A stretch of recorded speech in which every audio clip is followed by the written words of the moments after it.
Usually लोगों को लगता है 4.5 साल एक्सपीरियंस के बाद तो कैट हो ही नहीं सकता. So I think you are a great inspiration for all of them. Hi everyone, welcome to my Prep Zone podcast series. Today we have with us Mr. Ayush Mehta. Congratulations Ayush. How are you feeling? I'm feeling great, sir. Thank you. Great. Chalo, nice to have you here. By the way, those who are watching this podcast, Ayush has converted 5 of his calls. He has received 5 calls and he has converted all of it.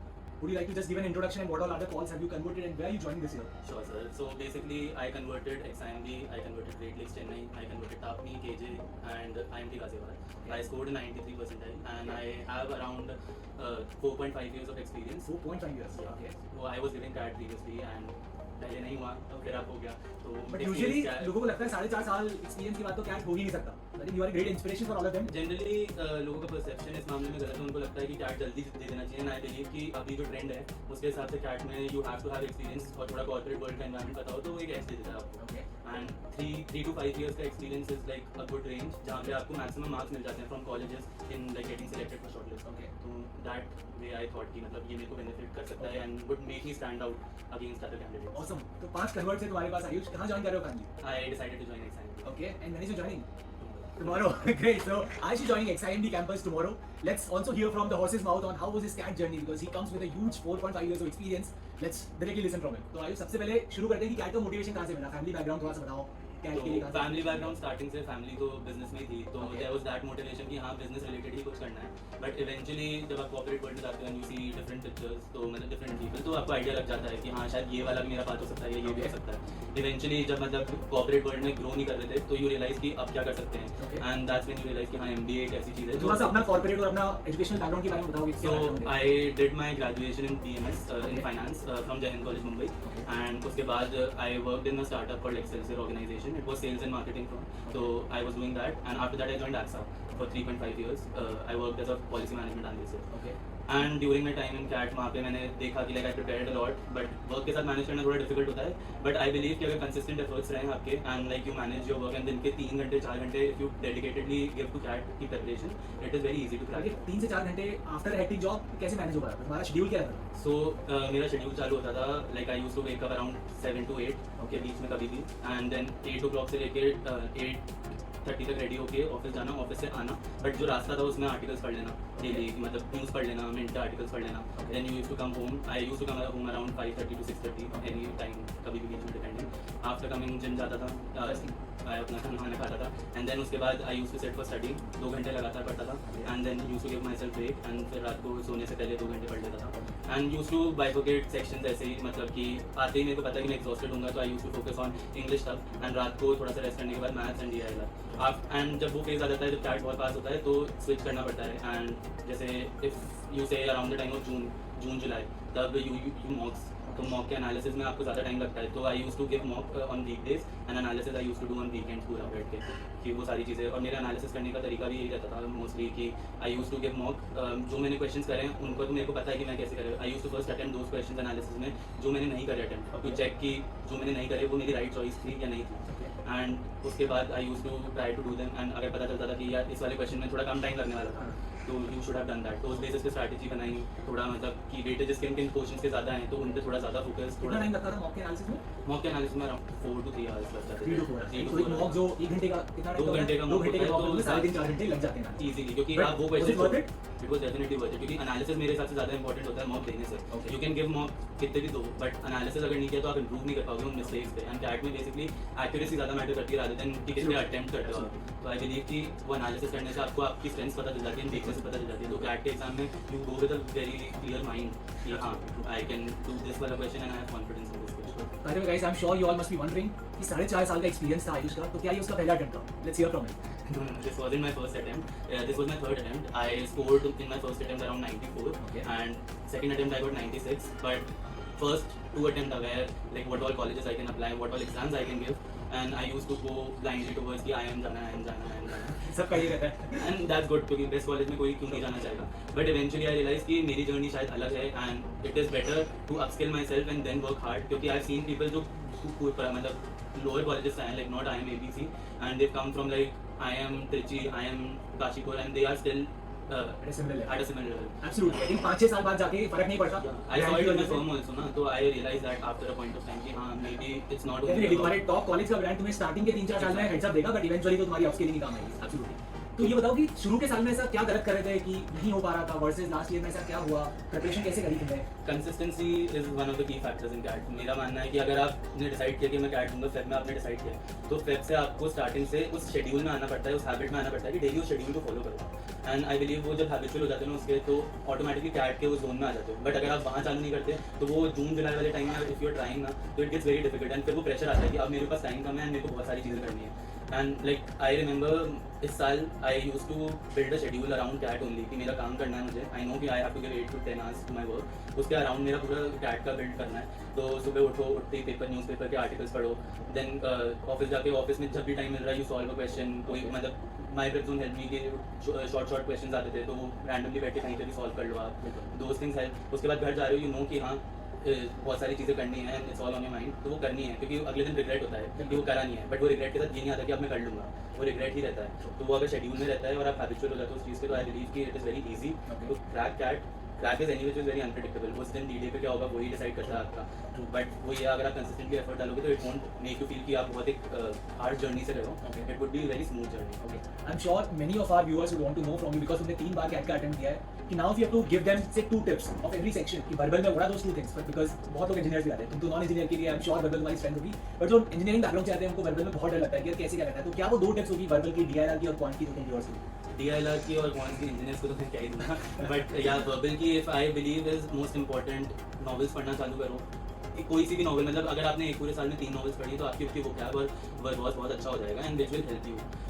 Daily सुबह उठ के business articles पढ़ लो, क्योंकि आप any ways MBA के लिए जा रहे हो and you going into a business world, तो that would help you a lot. क्योंकि कैट में भी बिजनेस आर्टिकल्स बहुत सारे आते हैं जो अपने वर्बल के सेक्शन में होता है, तो वो हेल्प करता है आपकी नॉलेज। एंड इंजीनियर्स को आई बिलीव डिफिकल्टी होती होगी बिजनेस आर्टिकल्स में समझने के लिए, वो टर्म्स जो होती हैं अकाउंट्स बैलेंसेस एंड, तो वो हेल्प कर देता है एंड आपका ऑलरेडी वो माइंडसेट में आ जाता है, तो आप जब पढ़ते हो तो इट गेट्स ईजियर। फिलॉसफी के आर्टिकल्स पढ़ना चालू करो, कहाँ से पढ़ने चाहिए कुछ? हो गए, read from Mint, Economic Times, ये बहुत अच्छे पेपर्स हैं जो मतलब आपको अच्छा आर्टिकल देते हैं। सब्सक्राइब कर लो, उनका सब्सक्रिप्शन ले लो, अच्छे आर्टिकल्स आते हैं। एंड इंग्लिश के लिए तो I believe continuous reading and daily habit of reading. बाकी जो बीए का कंटेंट रहता है para general out and out, ये सब प्रैक्टिस कैसे की? मेनली मैंने ये सारे प्रैक्टिस जून जुलाई के टाइम में चालू करे थे, पैरा जंबल्स एंड उसके लिए मेरी कोई स्पेशल टिप नहीं थी। वो जब आप कंटिन्यूसली रीडिंग हैबिट में होते हो ना, तो आप पैसेज के सेंस बनाने लग जाते हो। अब मैं सेक्शनल जब देता था तो मेरा हमेशा ऐसा होता था कि I have to give 10 minutes to the para jumbles and everything and rest के मैं आरसी पे फोकस करता था। 30 minutes for RC and 10 minutes for BA. And mainly ये फोकस रहता था कि कम से कम 3 आर्टिकल्स तो पढ़ने ही हैं, उसमें से जितने मैं सही कर सकता हूँ वो करूँगा।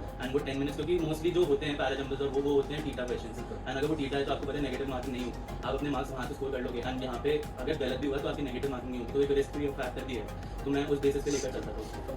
नेक्स्ट सेक्शन की बात करते हैं। DLR के बारे में मैं सेम आया क्योंकि उसी की वजह से मेरे कॉलेजेस के कॉल नहीं आए।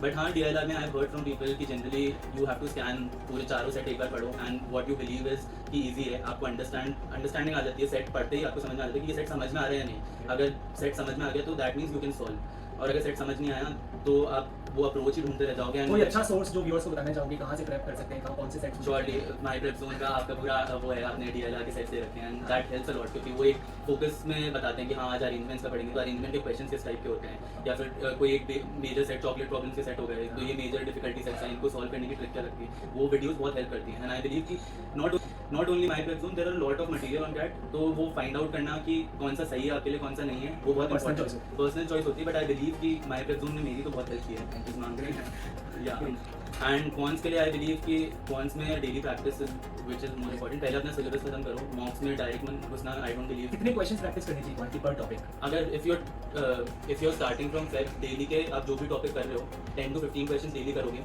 तो it becomes a huge amount of questions which you have practice, तो आप वो फ्लो में आ जाते हैं। आपका माइंड मैथ्स के लिए I believe you know better about maths, आप मैथ्स में अच्छे थे बहुत, तो उसमें बेसिकली ये रहता है आप रेगुलरली सॉल्व करते हो तो आपका माइंड भी वैसे फंक्शन करने लग जाता है कि हाँ यू कैन सी दो शॉर्टकट्स, तो वो हेल्प करता है। एंड स्टार्टिंग में अपनी बेसिक मैथ्स और क्विक मैथ्स को थोड़ा इंप्रूव कर लो, क्योंकि जो सिली मिस्टेक्स होती हैं उसकी वजह से बहुत सारे क्वेश्चन गलत हो जाते हैं, तो और एक्यूरेसी क्योंकि बहुत इंपॉर्टेंट है। एंड मोस्ट इंपॉर्टेंट टॉपिक्स कौन से होंगे क्वांट में अगर लोगों को सिलेक्ट करना है? So would you recommend them कि 2 टॉपिक छोड़ दो? I wouldn't recommend that. मैंने करा ये इस साल मैंने यही किया, I did only arithmetic. I decided कि अरिथमेटिक के 6 से 7 क्वेश्चन आएंगे। I have done little bit of probability algebra के, कोई इजी क्वेश्चन मैं ढूंढूंगा and I will pick that, but इस बार का पेपर देख के कुछ इजी क्वेश्चन थे ही नहीं एंड अलजेब्रा बेस बहुत ज़्यादा हो गया एंड अरिथमेटिक बेस थोड़ा कम है। अरिथमेटिक में जो क्वेश्चन थे वो हायर लेवल पे आ गए, तो that got me a little flustered also. CAT is unpredictable as everyone says, तो आप जितनी तैयारी करोगे जो सोचोगे कि कि यार ये सेक्शन नहीं करना, उसी से क्वेश्चंस आ जाएंगे and hence even I wouldn't recommend anyone to leave any topic of quant, at least basic तो सबका कर लो, एडवांस अपने टाइमिंग के हिसाब से फिगर आउट करना। एग्जैक्टली सर, क्लॉक का क्वेश्चन आता है, जनरली लोग क्लॉक के Clock क्वेश्चन अंदर छोड़ छोड़ देते हैं एंड वो क्लॉक का क्वेश्चन आ गया एंड वो इजी भी था, बट अगर किसी ने करा नहीं है तो आई डोंट थिंक वो इजीली सॉल्व कर पाएगा। डेफिनेटली। तो आई थिंक हमने तीनों सेक्शंस कवर कर लिए। अभी सबसे इंपॉर्टेंट चीज होती है मॉक्स। तो बहुत बच्चे ये सोचते हैं कि पहले कैट का सिलेबस कर लेते हैं अगस्त सितंबर तक, उसके बाद जाके मैं मॉक्स की तैयारी करूंगा, क्योंकि अभी मैंने मॉक दिया तो एनी वेज कुछ मैं ज्यादा कर नहीं सकता स्कोर जाएगा। तुम्हारा क्या पॉइंट ऑफ व्यू है, कितने मॉक्स देने चाहिए, कहाँ से तुमने लिया? ओके, सो मेरा पॉइंट ऑफ व्यू इस पे थोड़ा सा डिफरेंट होगा। आई बिलीव कि मॉक का टाइम आपका जुलाई से चालू हो जाता है। यू हैव टू सी जुलाई के बाद क्या कहाँ स्टैंड करते हो, एंड जब मॉक से आपको आइडिया आता है, डीमोटिवेट नहीं होना, मॉक को ऐसे लेना है मेरे हिसाब से कि it shows me the clear picture कि अभी मैं कहाँ हूँ and where I have to reach, and mocks continuously देने से वो हेल्प करता है, आप अपनी मिस्टेक्स को एनालाइज करने का टाइम ज़्यादा मिलने लग जाता है आपको। एंड जो मेन मैंने जैसे बताया कि मॉक देना इज नॉट इंपॉर्टेंट, मॉक को एनालाइज Analysis में double time जाता है। एग्जैक्टली। तो अगर आप थोड़ा सा अर्ली स्टार्ट करोगे, अपना सिलेबस जून तक खत्म करा आपने एंड मॉक्स देना चालू किया, तो that will help you a lot. And 30 to 40 मॉक्स देना, 30 to 40 you can give 30 to 40 marks if you start from July. So that is like a sweet spot. तुम्हारा क्या स्कोर रहता था? वर्स्ट स्कोर क्या गया, हाईएस्ट स्कोर कैसे रहा है? फर्स्ट स्कोर मेरा नेगेटिव में रहा हुआ है। Total? हाँ, टोटल नेगेटिव ही रहा हुआ है, बट या बेस्ट स्कोर मेरे consistently I was scoring around 70-80 इन मॉक्स। तो क्रैको के मॉक्स दे रहा था Which is 97-98%. एंड क्रैको के मॉक्स दे रहा था, उनका लेवल यूजुअली पीपल से कि अच्छा रहता है एंड थोड़ा मतलब you can trust that material also. तो क्रैको का इट वाज वेरी हेल्पफुल। लोग बाग आईएमएस का भी देते हैं, आईएमएस थोड़ा ईजी साइड पे है, बट हाँ स्टार्ट करने के लिए it is very good. I also believe कि मॉक्स देते वक्त आपको ये रियलाइज करना है कि इट इज़ नॉट अबाउट कि मैं मॉक दूंगा और उसके बाद मैं छोड़ दूंगा, चिल करूंगा कि मैंने आज मॉक दे दिया। इट्स नॉट अबाउट दैट, क्योंकि मॉक तो देना बस एक पार्ट ऑफ द प्रोसेस है। मेजर प्रोसेस आपका वहाँ है कि आप अपनी वीकनेस और स्ट्रेंथ को कैलकुलेट कैसे करते हो एंड किस पे आपको बहुत ज़्यादा करना है और तो किसको इसके लिए टेम्पलेट तुमने बनाया था, कैसे किया था एनालिसिस? क्रैको में एनालिसिस का पूरा आता है वैसे तो, कि like where are your strengths and where are your weaknesses, तो आपको उससे आइडिया लग जाता है। उसके बाद आप वीडियोस देखते हो एंड सीखते हो सारी चीज़ें, तो आपको बाद में वही क्वेश्चन अटेंड करते हैं, यू रियलाइज कि हाँ मुझसे हो रहा है, तो वो चीज़ें हेल्प करती हैं। बट बेसिक एनालिसिस सबसे इंपॉर्टेंट पार्ट लगता है मेरे को कैट जर्नी में। अगर किसी को भी कैट अच्छे से करना है तो it's more about analysis. I think thank you so much, Ayush. So Ayush has shared his CAT का journey. Next part of the video में we are going to speak about Ayush का GDPI experience. So yeah, stay tuned. तो Ayush तुम बता रहे थे कि personal mentorship का क्या रोल होता है GDPI में, बिकॉज बहुत सेल्फ डाउट्स आते हैं तो उस टाइम पे किन्होंने तुम्हें मोटिवेट किया, were the mentors reachable and Yeah, mentors were reachable all the time. I remember I texted Abhishek sir at 12 o'clock and he was still there. Even though he was in college, he was still there to reply to me. He told me that give me some time, I'll reach out to you again. And he only called me back again. So there's that sense कि हाँ you मतलब they are supporting you, they are not leaving you behind. then is it only कि तुम जो mentor assign हुआ है तुम उसी से बात कर सकते हो, बाकी लोगों से नहीं बात कर You सकते? can talk to anyone and everyone in the group.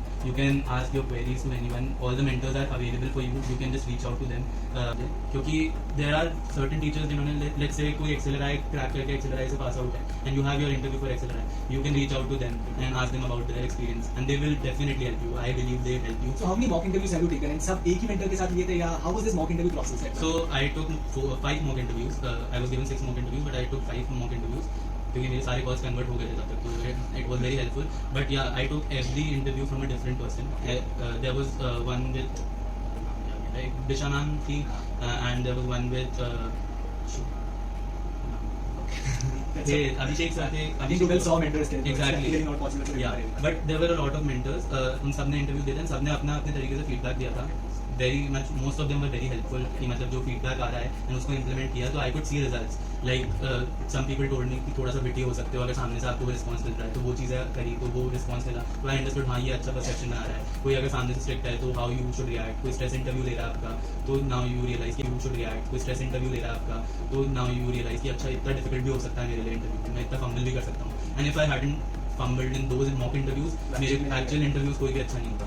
तो आई रियलाइज दैट कि जो मैं जहाँ लैक कर रहा था ना, सारे मेंटर्स ने वही चीज़ें पकड़ी and so that I can improve on those things. तो वो मेरे को बहुत हेल्पफुल मिला. साथ ही साथ they give instant feedbacks and वो फीडबैक्स बहुत हेल्पफुल होते हैं. अगर आप उनको जल्दी से जल्दी इंप्लीमेंट करते हो तो you can see results in your. Mock interview हो गया, बाकी करंट अफेयर्स हो गया, बाकी जो कंटेंट क्या मिला, क्या क्या कंटेंट तुमने गो थ्रू किया, कितना रिलेवेंट था content? I went through almost all the content. मैं मैनेजमेंट बैकग्राउंड से हूँ तो मेरे को फाइनेंस का बहुत ज़्यादा चीज़ है because I had finance background. I needed eco material, accounts material because commerce related कुछ भी पूछ सकते हैं वो. तो every kind of material was there. HR questions के लिए यू नीड तो there was material for that. There was material for even like the smallest और ईजीएस्ट क्वेश्चन के लिए भी मटीरियल था आपके पास. You can frame your answer, what approach you need to follow, star approach and all those things. Everything was personalized and ये approach सारा material था आपके पास, बट साथ ही मेंटोर भी था जो आपको पर्सनलाइज्ड अटेंशन दे रहा था, एंड वही अप्रोच से आपके लिए पर्सनलाइज तुम पहले ये कर लो, फिर ये कर लो। एग्जैक्टली। तो it was like giving you direction, basically ऐसे हाथ पकड़ के चला रहा है आपको कोई, and helping you out through out, मतलब ऐसा फुल ऐसा था। तो भी तुम्हारा बैच कब से, दिसंबर मिड से शुरू हुआ था GDPA का batch?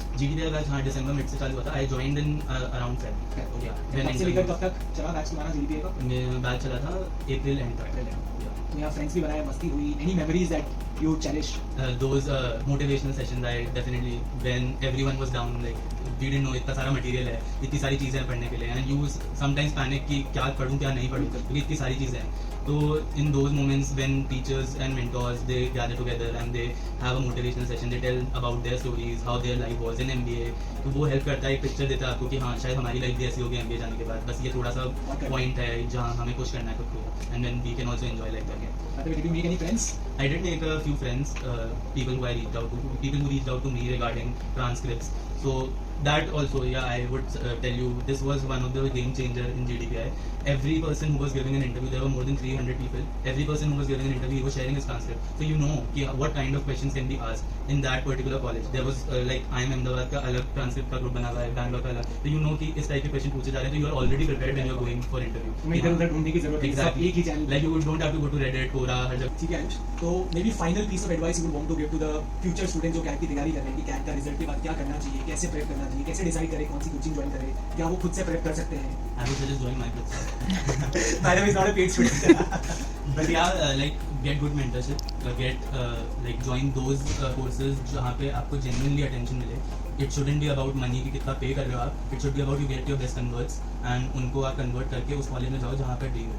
And that is the most important thing I believe. You can't pay like put a price on your dreams. Correct. So आप वो सोच रहे हो कि बहुत लोग सोचते हैं 2-4-5 हज़ार में कोर्स हो जाता है, लेकिन माइक्रो 20,000 चार्ज कर रहा है। एग्जैक्टली, तो वो जो अटेंशन मिल रहा है आपको, वो जो मोटिवेशन मिल रहा है, जो एनवायरनमेंट मिल रहा है पढ़ने का, वो सारी चीज़ हेल्पफुल होती है. एंड आई बिलीव कैट की जर्नी अकेले करना is very difficult. You need people around you who support you every day.